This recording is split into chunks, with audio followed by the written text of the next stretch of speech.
je vais vous présenter comment retravailler votre image ou la recadrer, donc que ce soit la taille ou rogner une partie de votre image, avant de l'insérer sur WordPress. Donc pour ce faire, j'utilise l'outil Photopea, qui est un outil en ligne que vous pouvez retrouver en passant par Google ou en allant dans la description de la vidéo. Donc ici, sur Photopea, je vais venir chercher mon image, donc je vais faire ouvrir depuis l'ordinateur. Je viens chercher une image que je n'ai pas encore retravaillée. Donc par exemple, image non triée, je vais prendre le no-name violon alto. Voilà, c'est une très grande image et pour WordPress, on évite d'uploader des images trop grandes. Donc une fois que j'ai mon image, je vais aller dans Images, taille de l'image. Ici, j'ai la largeur et la hauteur, donc on voit que c'est une image de 4100 pixels par 2000 pixels environ. Je vais réduire à 1200 pixels pour la taille la plus grande, donc ici, vu que c'est une image paysage, ce sera 1200 de largeur. Automatiquement, la hauteur est réduite pour garder le même ratio. J'appuie sur OK. J'ai mon image qui apparaît beaucoup plus petite, mais je peux la revoir à la bonne taille en faisant affichage, ajuster à la zone. Voilà, donc on voit qu'elle n'est pas si petite que ça, et encore elle est un peu plus grande.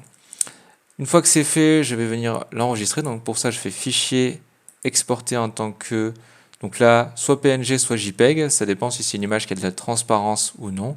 Si elle a de la transparence, on choisira plutôt du PNG, sinon du JPEG. Ici, j'ai encore un petit dernier réglage à gérer qui est la qualité.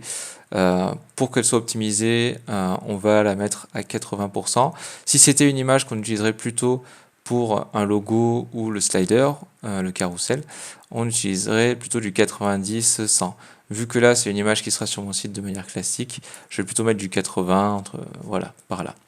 Je fais enregistrer. Là, mon navigateur me propose d'enregistrer, sinon pour vous, elle peut aller directement dans téléchargement. Ça dépend comment c'est configuré.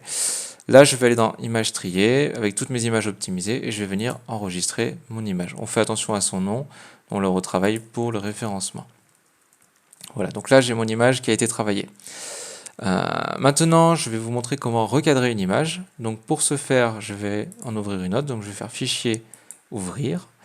Je vais venir chercher une image que je n'ai pas encore optimisée. Donc je vais prendre par exemple celle-ci. Voilà. Je veux retirer de cette image les zones où il n'y a pas le piano, qui sont un peu en trop. Donc je vais venir choisir l'outil recadrage, qui se situe ici. J'ai un petit plus qui apparaît. Je vais pouvoir... j'ai deux options possibles. Soit je suis en option libre, je peux donc venir sélectionner la partie qui m'intéresse uniquement, comme ceci, en recadrant autour du piano, et je peux confirmer ou appuyer sur Entrée.